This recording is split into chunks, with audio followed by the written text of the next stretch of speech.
નમસ્કાર મારા વાલા વિદ્યાર્થી મિત્રો, સ્વાગત છે તમારું। આજે વાત કરવાના છીએ ધોરણ 5માં આપણી નવીન સ્વાધ્યાયન પોથી જે 2025-26ના વર્ષમાં આપવામાં આવેલી છે તેમાં ભાગ નંબર 1ની અંદર પ્રયાણ વિષયનો પાઠ નંબર 2 છે સાપ અને મદારી, જેના પાઠનું આપણે આ વિડીયોમાં સચોટ સાચું અને સંપૂર્ણ સોલ્યુશન કરવા જઈ રહ્યા છીએ। તો ચાલો વિદ્યાર્થી મિત્રો વિડીયોની શરૂઆત કરીએ। તેના પહેલાં ખાસ ચેનલમાં નવા છો તો ચેનલને મિત્રો અવશ્ય સબસ્ક્રાઇબ કરી વિડીયોને લાઇક અને શેર કરવાનું પણ ન ભૂલતા। પાઠ મિત્રો 2 સાપ અને મદારી, જેમાં પ્રશ્ન 1 છે મને ઓળખો।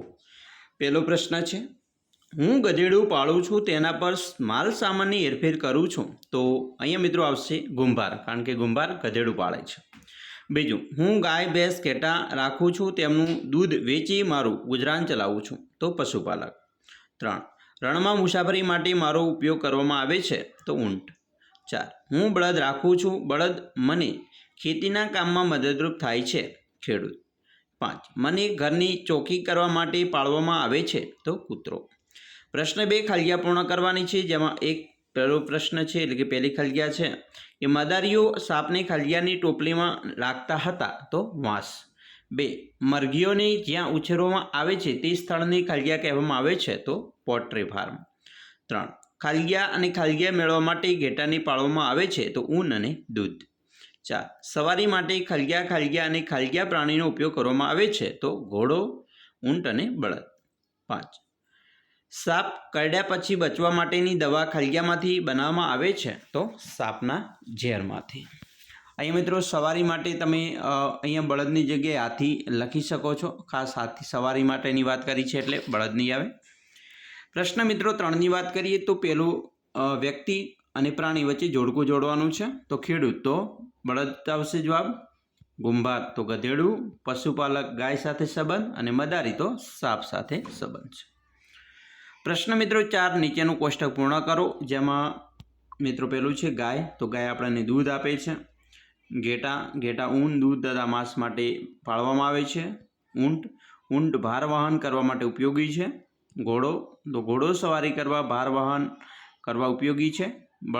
બળદ ખેતી માટે ઉપયોગી છે। અને હાથી ભાર વહન કરવા ઉપયોગી છે। પ્રશ્ન 5 પ્રશ્નના જવાબ લખવાના છે। પહેલો પ્રશ્ન છે તમે સાપને જોયો છે ક્યાં, તેની અંદાજિત લંબાઈ લખો। તો હા, મેં મારા ખેતરે સાપ જોયો છે, તેની અંદાજિત લંબાઈ 4 થી 5 ફૂટ હતી। 2, સાપ ખોરાક કેવી રીતે લે છે? તો સાપ ખોરાકને ગળી જાય છે। 3, સાપ કરડે ત્યારે તેનું ઝેર માણસના શરીરમાં શેના દ્વારા પ્રવેશે છે? તો સાપ કરડે ત્યારે તેનું ઝેર છે માણસના શરીરમાં સાપના દાંત દ્વારા પ્રવેશે છે। 4, સાપને કેટલા દાંત હોય છે? તો સાપને 2 ઝેરી દાંત હોય છે। 5, પ્રાણી દ્વારા મદારીઓ પોતાનું ગુજરાન કેવી રીતે ચલાવતા હતા? તો જવાબ છે મદારીઓ સાપ, વાંદરા, રીંછ જેવા પ્રાણીઓની તાલીમ આપી તેમની પાસે કરતબ કરાવી લોકોનું મનોરંજન કરે છે અને પોતાનું ગુજરાન ચલાવે છે। 6, સાપને ખેડૂતનો મિત્ર કેમ કહેવાય છે? તો ખેડૂતના પાકને સૌથી વધુ નુકસાન ઉંદર પહોંચાડે છે। સાપ આ ઉંદરને ખાઈને ખેડૂતને મદદ કરે છે, આથી સાપ ખેડૂતનો મિત્ર કહેવાય છે। 7, કયા પ્રાણીઓનો ઉપયોગ મનોરંજન માટે કરવામાં આવતો હતો? તો સાપ, વાંદરા, સસલા તથા રીંછનો ઉપયોગ મનોરંજન માટે કરવામાં આવતો હતો। 8, કયા પ્રાણીઓને દૂધ મેળવવા માટે પાળવામાં આવે છે? તો ગાય, ભેંસ, ઘેટા, બકરા તથા તિબેટ વિસ્તારમાં યાક જેવા પ્રાણીઓ દૂધ મેળવવા માટે પાળવામાં આવે છે। 9, પ્રાણીઓ પર નિર્ભર રહી કોણ પોતાનું ગુજરાન ચલાવે છે? તો પશુપાલકો, ખેડૂતો, સર્કસવાળા, મદારીઓ તથા ભાર વહન કરનાર લોકો પ્રાણીઓ પર નિર્ભર રહી પોતાનું ગુજરાન ચલાવે છે। 10, તમે કયા પ્રાણીઓનો ખેલ જોયો છે? તો મેં સાપ, વાંદરા, રીંછના ખેલ જોયા છે તથા પ્રાણી સંગ્રહાલયમાં ડોલ્ફિન અને શાર્કના ખેલ જોયા છે।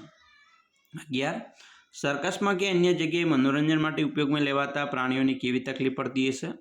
તો સર્કસમાં કે અન્ય જગ્યાએ મનોરંજન માટે ઉપયોગમાં લેવાતા પ્રાણીઓને રહેવા માટે પૂરતી જગ્યા મળતી નથી, તેમને પૂરતો અને પોષણક્ષમ આહાર આપવામાં આવતો નથી, તાલીમ આપવા માટે ચાબુકનો માર પડે છે, કેટલાક પ્રાણીઓને ઇલેક્ટ્રિક શોક પણ આપવામાં આવે છે, આમ તેની સંપૂર્ણ સ્વતંત્રતા ખોરવાઈ જાય છે। એના પછી 12મો પ્રશ્ન છે તમને કોઈ પ્રાણીઓની જેમ ખેલ કરાવે તો તમને કેવી તકલીફ પડે તે વિચારીને લખો।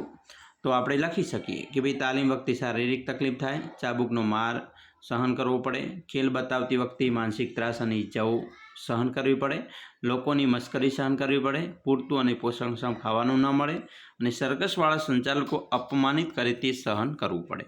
તો આવી રીતે તમે પણ તમારા પાઠનું મિત્રો સ્વાધ્યાયન પોથીની અંદર સોલ્યુશન કરી શકો છો. તમામ મિત્રો જે નવી સ્વાધ્યાયન પોથી આવી છે 2025-26ના વર્ષમાં તમામ પાઠનું આપણે તમામ ભાગનું આપણે સોલ્યુશન મૂકી રહ્યા છે. તો ઝડપથી આપણે ચેનલને સબસ્ક્રાઈબ કરી વિડીયોને લાઇક અને શેર કરવાનું ન ભૂલતા.